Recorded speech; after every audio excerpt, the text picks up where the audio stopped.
There are 2 available seats on this cycle and 3 candidates on the ballot. Although we are aware of an aggressive write-in campaign, the partnership has a long-standing history of holding forums with only those on the ballot. Candidates are seated in alphabetical order.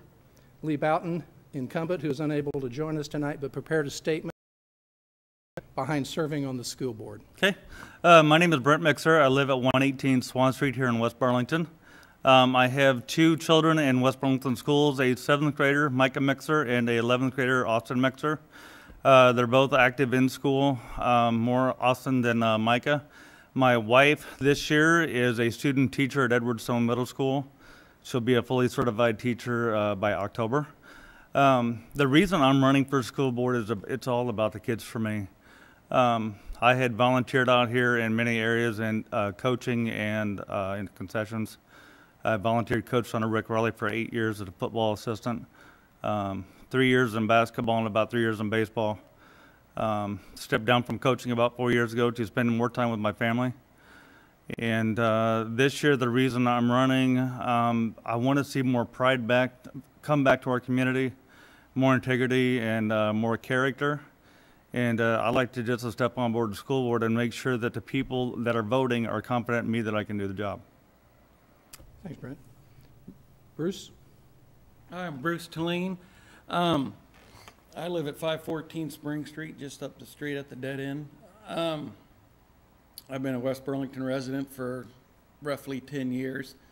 My wife graduated from here, my sister-in-law graduated from here, and my father-in-law graduated from here. I lived down in the Denmark area, went to the Fort Madison School District all my life, and we wanted a small town school for my kids, so we moved up here. The biggest thing I'm running for the board is to bring back a little bit of integrity to our board. How to put this politely, I think there's a lot of rhetoric out there that is just uncalled for, and I think we're losing respect on our school board with certain board members. It's all about the kids. It's not all about, you know, me or my sons. I got 2 sons. Bryce, he's a senior, and Brock, he's in 5th grade. I think we need to focus back on the education of the part, where seems like there's a lot of complaining about sports, coaches this, coaches that, doing this, doing that, but not a lot of focus on the education part. So that's what I'd like to see. Very good. Thank you. Right back at you. In your opinion, what is the biggest issue facing the school district, and what would you like to see accomplished during your term in office in that regard? I think the biggest issue is just reading articles of especially the Iowa government starting to cut back the funding on the funding of the kids, the schools more, and we just need to get back focused on the education part and maybe reallocate some money some other places to kind of spread it out to even it out. You know, I guess we just need to get back focused on education, and what I'd really like to see is, I've been going to a few board meetings, probably not enough as I should, but I would like to see the community get back, you know, involved into the school board. I'd like to see every school board meeting packed and have, you know, with varying opinions. So I think we need to, my main goal is to focus us back on education. Brent? Can you repeat the question, please? Absolutely.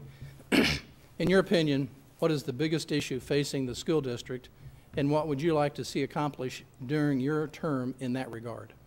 I think my biggest focus would be the academics, and what I'm going to go with this is the mathematical area, the history area, the English area. We need to get back to the simple of tasks where we used to be in teaching the basics of English, contemporary lit, the basic and fundamentals of mathematics. Reading is probably the most important to me. And the basic reason for reading being important to me would be you're going to use it in every subject. You're going to be using it when you graduate. You're going to be using it in your career, whichever you pick. That I would love to see our library expanded and updated. I would like to see an area where the kids could go to read in a not a really a special room, but a room where it's quiet, they can focus. And the other thing probably that I would love to focus on is getting together with our school board members once a week with the teachers, if that's possible, and having a small meeting either per semester or once a week or once a month to see how things are going and see how we can help them. Very good. Since we just have two, you're gonna get back to back. So this is back at you, Brent. How do you see the change in Iowa's collective bargaining law impacting the district and its negotiations moving forward? That one I haven't really tapped into. I just know that our Iowa State funding for this year has been really tapped, and we're really short on funds.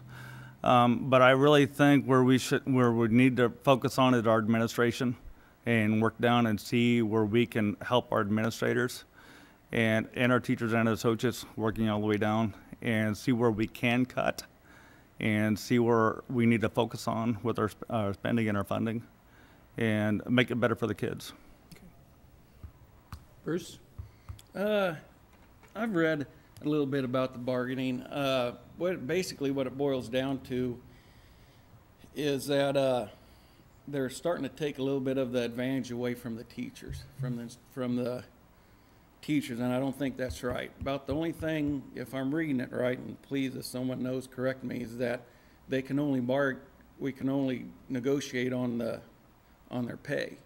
Can't negotiate on their insurance, can't negotiate on seniority, can't negotiate on any of that. As far as I'm concerned, we don't need to do that. We don't need to take no pay away from our teachers. You know, in fact, some of them should deserve raises because we got some great teachers here in West Burlington. I don't think we should mess with the insurance part of the deal. So, you know, I'd have to read up more about it to really get informed. But it just seems like to me what I gathered from the articles that I read, that they've taken a lot of the power away from the teachers and given it to the school board. And I don't think that's right because it's the teachers that are in the trenches, that are with the kids. So. Okay. Bruce, again, right back at you. Sure.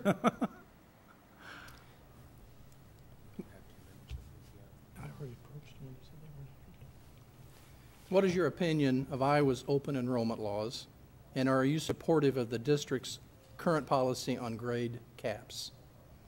I know this is kind of a touchy subject. I like the open enrollment.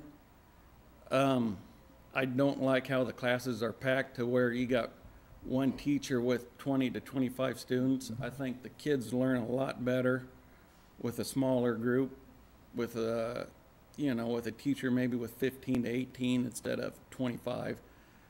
I asked my son in high school, a senior, I said, just take an informal look at every class and just give me an average of what you have. And he says roughly, and no, it's beginning of the year, but 25 to 28 people in every class. How does one teacher get to 28 students? I like the cap for the elementary. I don't want it to get any bigger. If that means if we get bigger, we have to expand the schools, and I don't think we need to build onto the schools. I think we need to keep the class sizes smaller and get our focus back on education. Now, that doesn't mean not to expand the school. I'd like to see a elementary gym.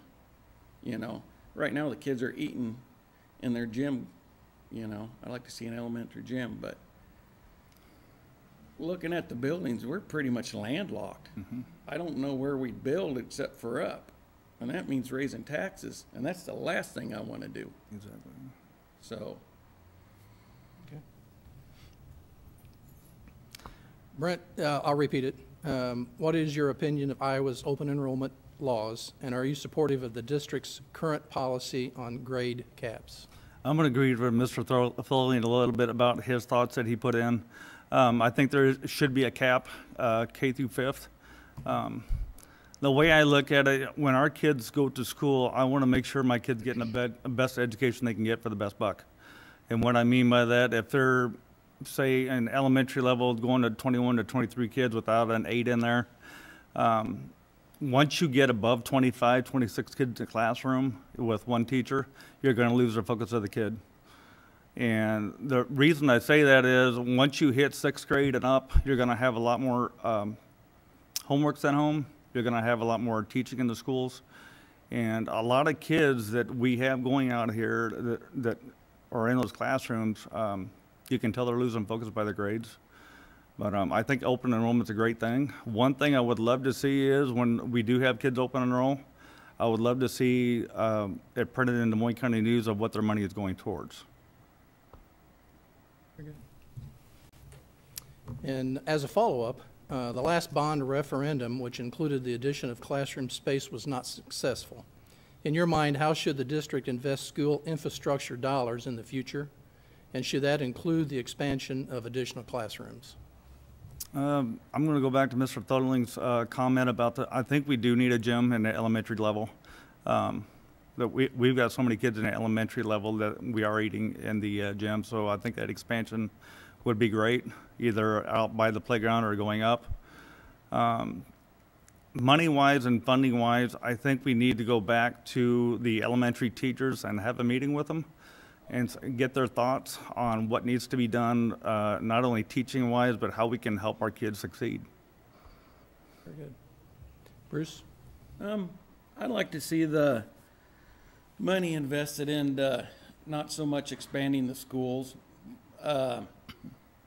Like I said before, I'd like to see a gymnasium in the elementary, but maybe update some of these classrooms. You know, classrooms, have them all have interactive TVs on the wall. You know, talk to the, like Mr. Mixer said, talk to the teachers. What do they need? Talk to the coaches. What do they need? You know, instead of having somebody make decisions for them, let's get a round table with the teachers and see what they need. And that's where we need to allocate our money to, not expanding. And you touched on this next question a little bit earlier. Athletic programs are always a hot topic with any district. What is your opinion on the current state of the programming and sharing cooperative agreements? I think it seems like there's a lot of focus lately on the sports, and sports are great. I think it builds team unity. You know, you protect your man next to you. You do stuff for it. It's just a camaraderie. I mean, that it's good. But I think we need to make some of that focus back to education. I mean, if you look at I think we got a heck of a football coach now. Mm-hmm. I really enjoy him. I mean, we got our basketball team's doing great. You know, our track teams won how many state championships, you know. Could we use some more, a little bit of improvement in the sports area? Yes. But I'd like to take the focus a little bit off the sports and back to the education. Like it's kind of a fine line to walk on this deal, because I think we got, you know, great basketball. I don't think all of our coaches are great. They do a good job. They do the best that they can with what they have. Maybe we can allocate a little bit of money to help improve them, but I think we need to keep more focus on the education part. Brent? My biggest deal is I'm looking towards stability. You got to have stability in the classroom along with the sports field. The reason for is when you have high school students that are achieving success on the football field and in the classroom both, once they graduate, they get rewarded. And that could be going into the armed forces. It could be like serving our country, going to college, going to technical school. But when it comes right down to it, the coaches that we do have also teach about life. And I give much honor and respect to Rick Riley that I coached under. He taught me a lot about life when I was under him coaching. But I think what it really comes down to is academics, because without your academics, you're not going to go very, very far in life. Thank you. Brent, right back at you. As of Tuesday, there were 1,038 advertised job openings available within this labor shed. Mm-hmm. What can area schools do to ensure our employers have an available pool of talent? That's a really good question. I think the most of it, the people nowadays that are either out of job or going into a new career. Because I have looked at Indeed.com for months, and just to see what kind of technological and industrial stuff that we have around the area. It's been a mixture of anywhere from teachers to schooling to, I mean, heavy operators. It's been a mix of everything. But the way I look at it is we do have a very powerful education system here in West Burlington. We got administrators in our high schools that care. We have counselors that care, which set our kids up for potential careers and what they're feel going into. But on the opposite side of the coin, family is number one to me. When they come home, discuss that with their mom and dad need answers. But the way I look at it, our family and our schools got to work together. Bruce? I think some of the industry around here has done a pretty good job of getting contact with the Southeastern Community College. I know we've at the Continental have got a little bit going with them for our maintenance programs. Maybe as a school board, as a school district, that we can get with some of these companies and see what they're kind of looking for. Because quite frankly, I've worked in a factory for 24 years, done it at all different levels, and the factory work ain't just going in here, taking this pin and put it here. Next one, this pin, put it here. This, you know, a lot of the factories are starting to go to where you're going to have to do some thinking, so, and be a little bit smarter than just take this piece and put it here. There's still some out there, but for the most part, it's not. I think that we need to work with the companies around here, like your GEs, like your Shears, all these jobs, and try to have a work program. We've got a program up at Mount Pleasant at Continental that any of the employees' kids can come up there for internship, for even come up there for a day if like someone's looking into the engineering part of the prospect. You know, they can come up and be with our engineer for a couple days, see what it's like, you know, in the HR department, if you want to be in the management part, you know. So I think we need to come up with a lot more, you know, interns with the companies around here to get what we need. Very good. Bruce, when is it appropriate for a school board member to engage in day-to-day affairs of the district? I guess I don't understand the question. When is it? What circumstances would create the concern that you would be involved in day-to-day affairs, if any?